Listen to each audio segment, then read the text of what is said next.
Exploring WoW Classic Part 11, Zul'Gurub.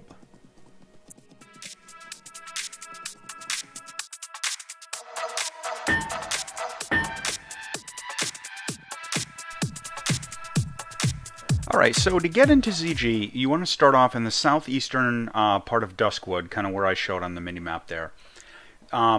There's going to be some complicated jumping where you're going to have to do these like sideways jumps up onto ledges. You're going to have to do some crevice jumping up behind trees, and it's a real pain in the butt. But the general idea is we want to get up on top of the mountain range on the edge of the map, and then we're going to head south to get into the non-instanced Zul'Gurub out on the world map. I won't lie, it's a little bit of a pain in the butt. It takes a little bit of practice, and I'm going to cut through some of the spots here in the footage and speed up a few spots where it frankly just took me a while to make some of the jumps because it is difficult. This is probably one of the more difficult paths to take out of all of these closed zone exploration opportunities in WoW Classic. Once you get into Zul'Gurub, though, there's a lot of interesting stuff to check out. So let's go ahead and get down there.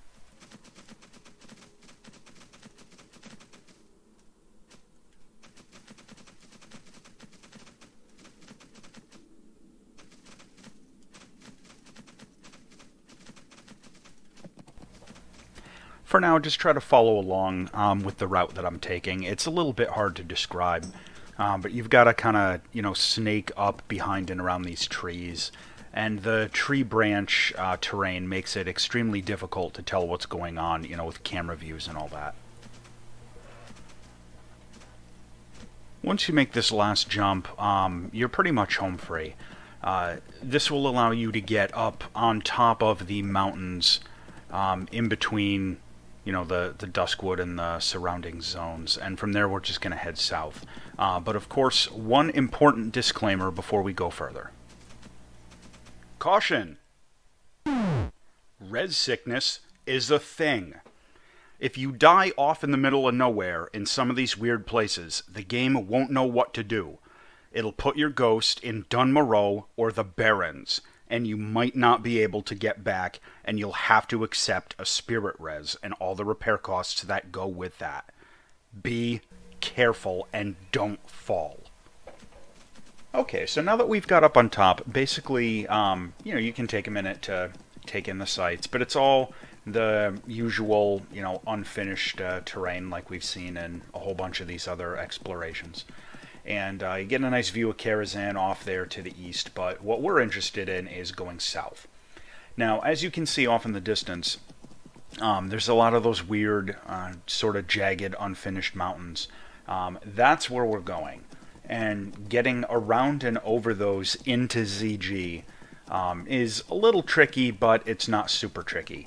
I'm going to speed up the run footage a little bit, but try to follow along with where we're going.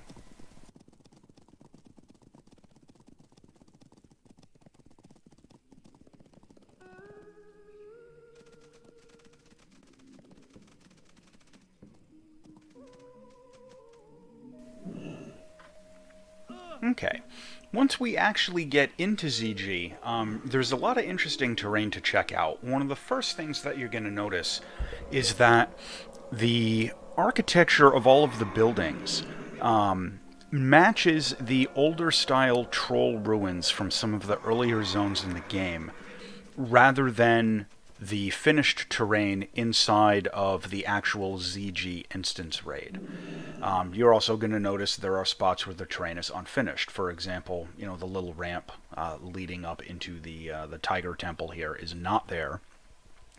Inside of the Tiger Temple is not really finished.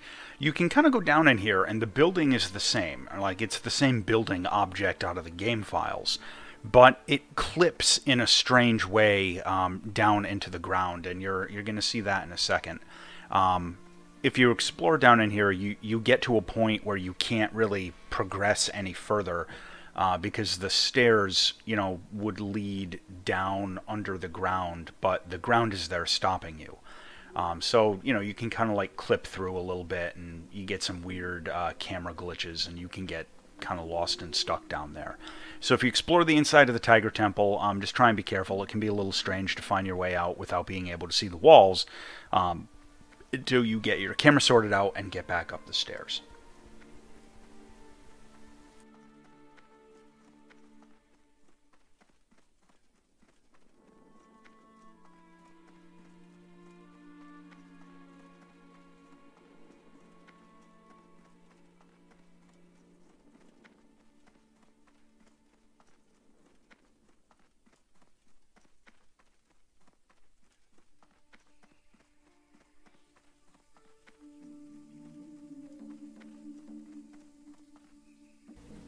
Now, once we're out of the Tiger Temple, there's a lot more to see and do here in ZG.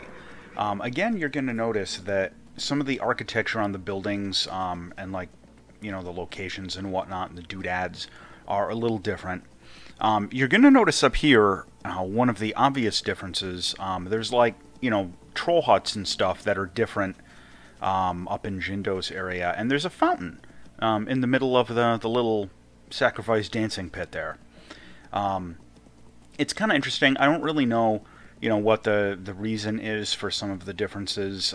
Maybe Blizzard had like different plans or intentions for this area.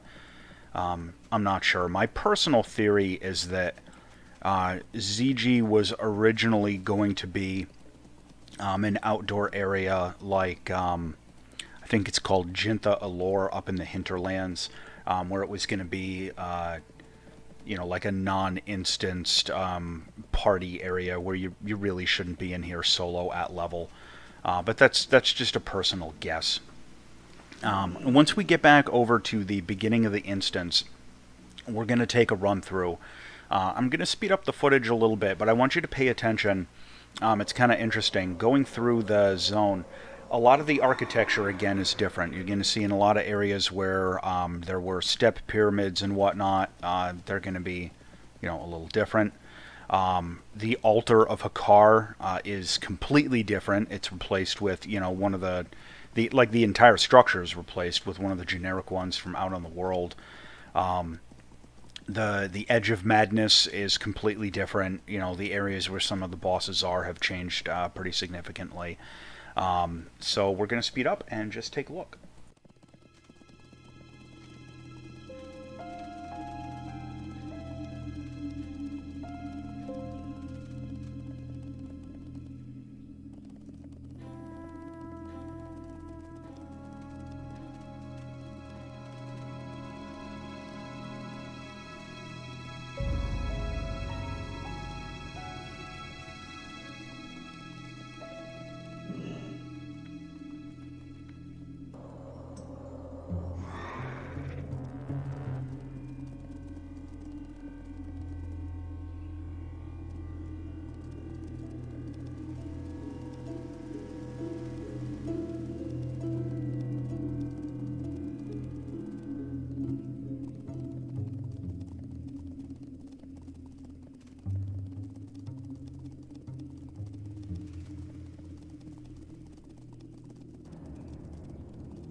Now, once we get to the end, I think this is really the most interesting part. You're going to see the Temple of Hakar here is completely different. You know, it's one of the generic outdoor troll step pyramids rather than the whole elaborate structure that we saw in the finished ZG raid. So that's really all there is for the uninstanced ZG out in the world. Thanks for watching.